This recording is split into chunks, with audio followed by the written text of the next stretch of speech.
13 years, 13 seasons into the Dr. Oz show. One thing I know for sure is you need superhuman talent at every level to make great TV. But my next guest isn't just the executive producer and superstar host of Dancing with the Stars. She's also a supermodel. And she's a super mom. And she's a super mogul. Please welcome back my super friend, Tyra Banks. How are you, Tyra? I am good. How are you? Good. Let me first catch up on family issues. So your son, York, he's 5 years old now. A lot changes in just 1 year. When you last visited, we kidded a little about him. But what's he up to at age 5? York is reading at a 3rd grade level, and he's in kindergarten.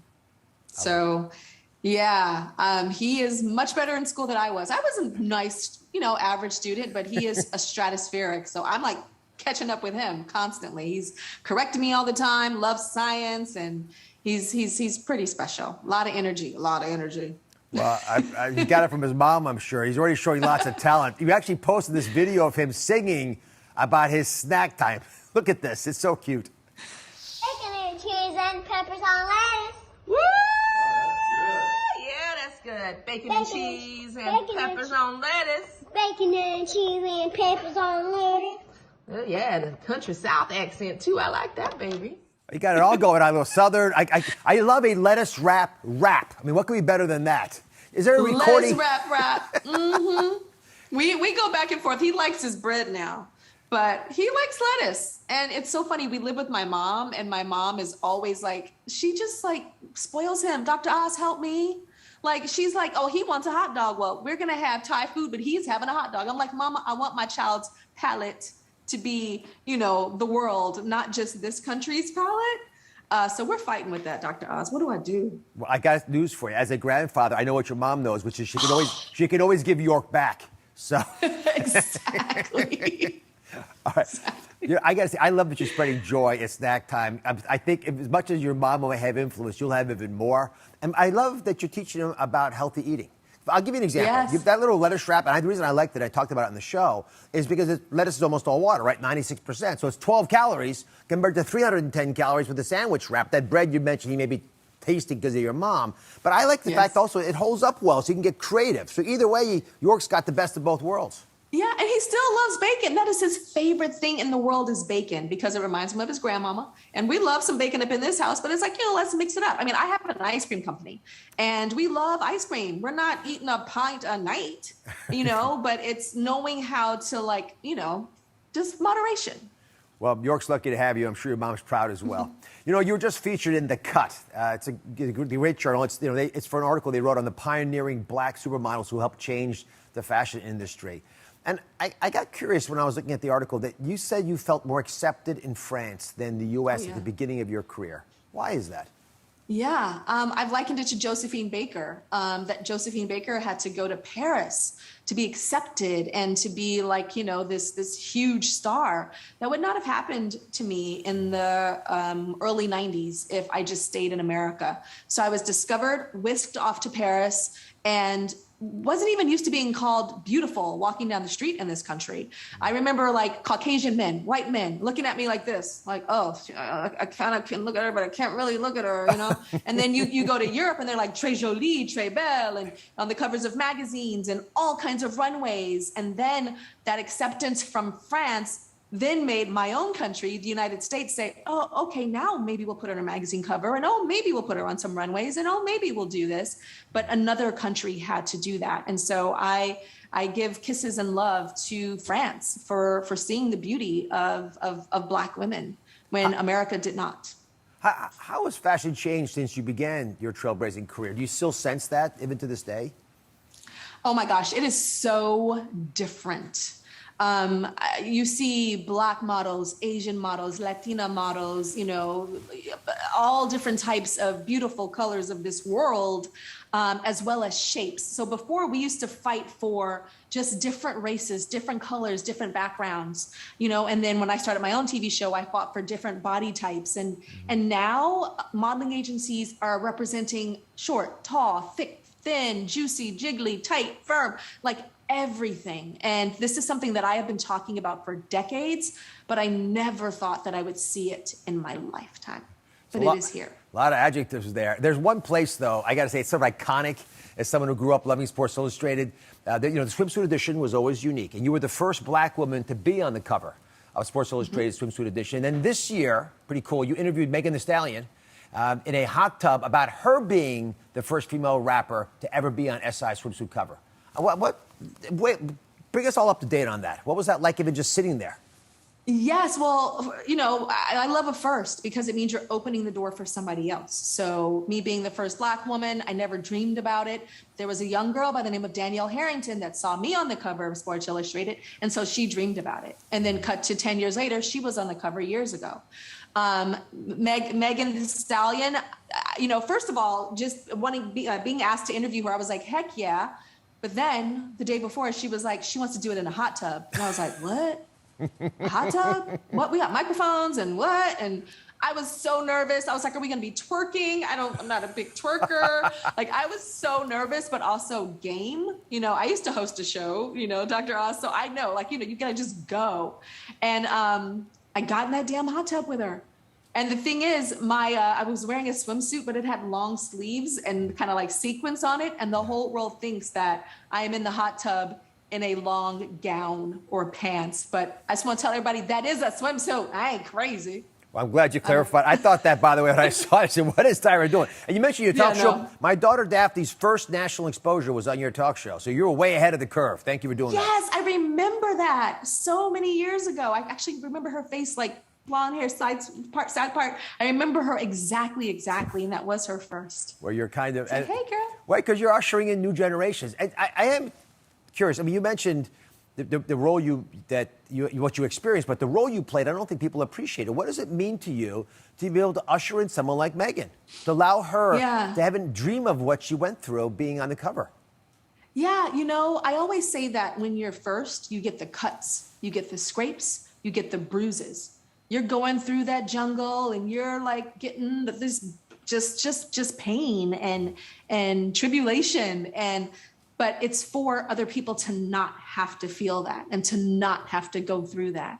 And so when I see women like Megan and other young women that are doing the things that I did first to break down the door, I'm like, that's what it's about.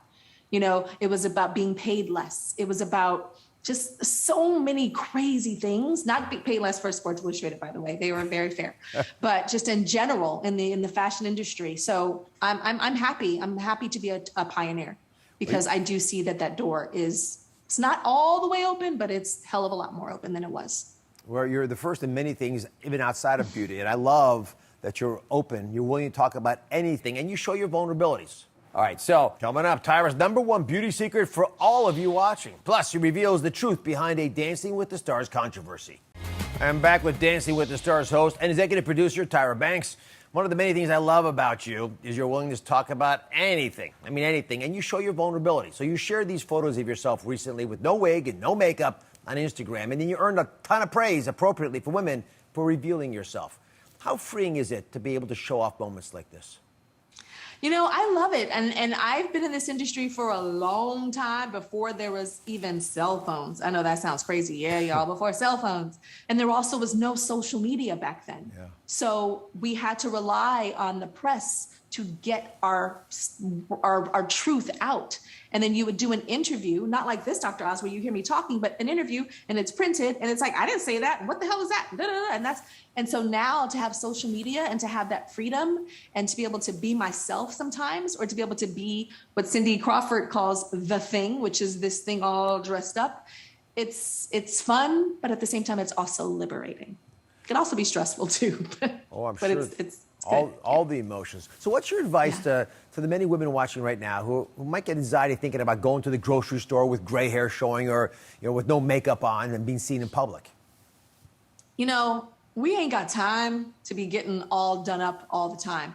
We ain't got time for that. You find yourself a wig and you throw that wig on, or you find the hat.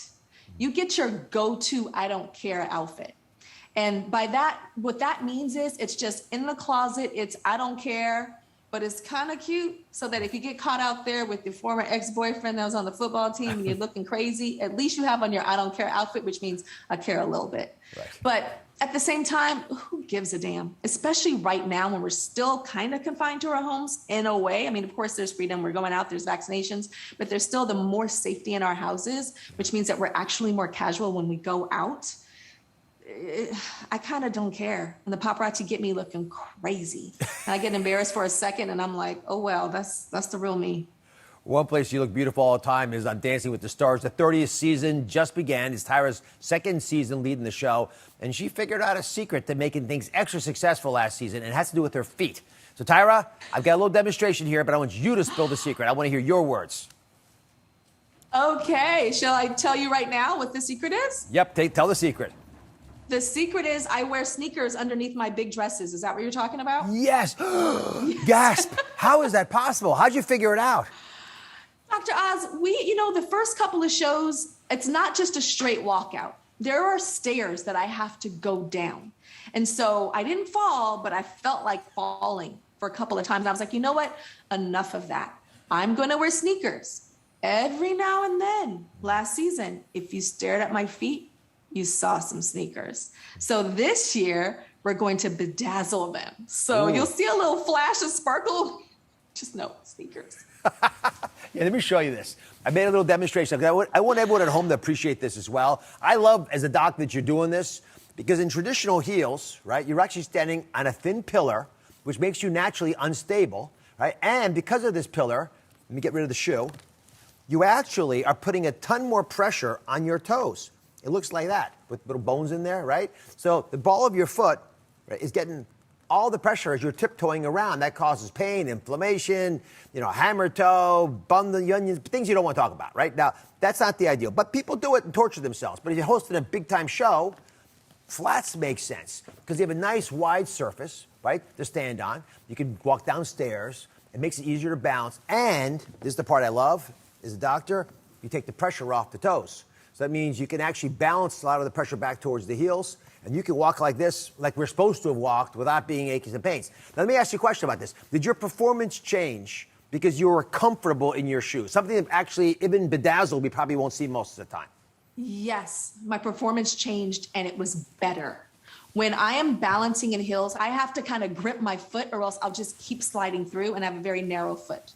On top of all the high heel craziness. So when I have on those flats, I feel grounded. I feel more relaxed. I feel more myself.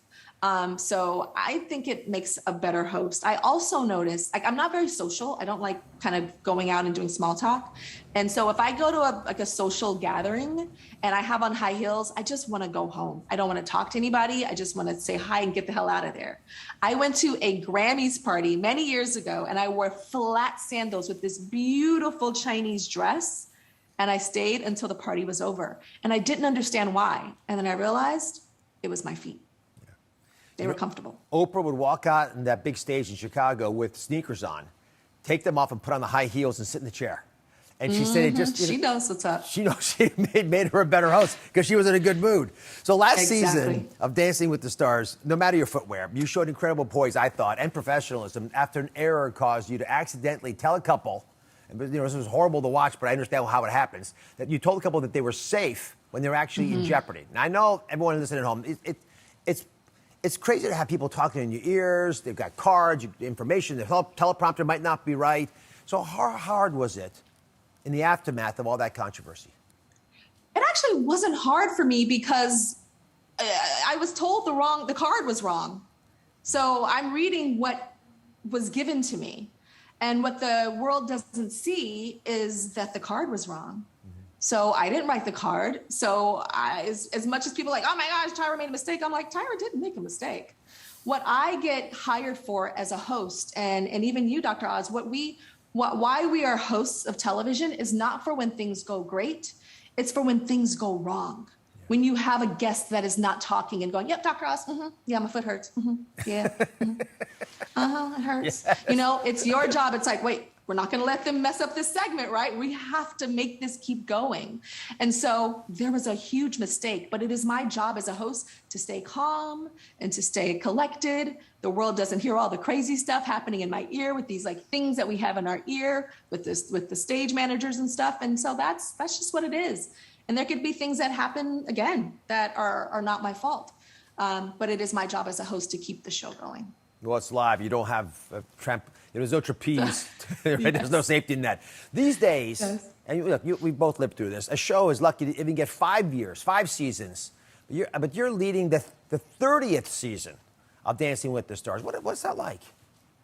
It feels really good. At first, I was a little bit nervous when I was asked to host this show. I got a call from Disney ABC, and I was like, you want me to host that? It's been around forever. What can I bring new to it? So it took me a long time, months and months, to say yes, because I wanted to make sure that I can bring something fresh, interesting, and to bring the audience that I have to the show. And I think we did. I mean, we had 30% ratings were up, and different demographics, 68% higher, 71% higher. And I was like, okay, we did it. And so I'm very excited to come back. All right, we have to take a break. More with Tyra Banks after this. I'm back with Dancing with the Stars host, Tyra Banks. So just like your whole career, you're not satisfied with just being good. You're trailblazing. And with all the cuts and bruises you say, and you've got, at this point, this was cool. JoJo Siwa and Jenna Johnson are the first same-sex duo to compete on the show. How important was it for you to have that happen during season 30? I am I guess a pillar for the LGBT community. I'm an advocate.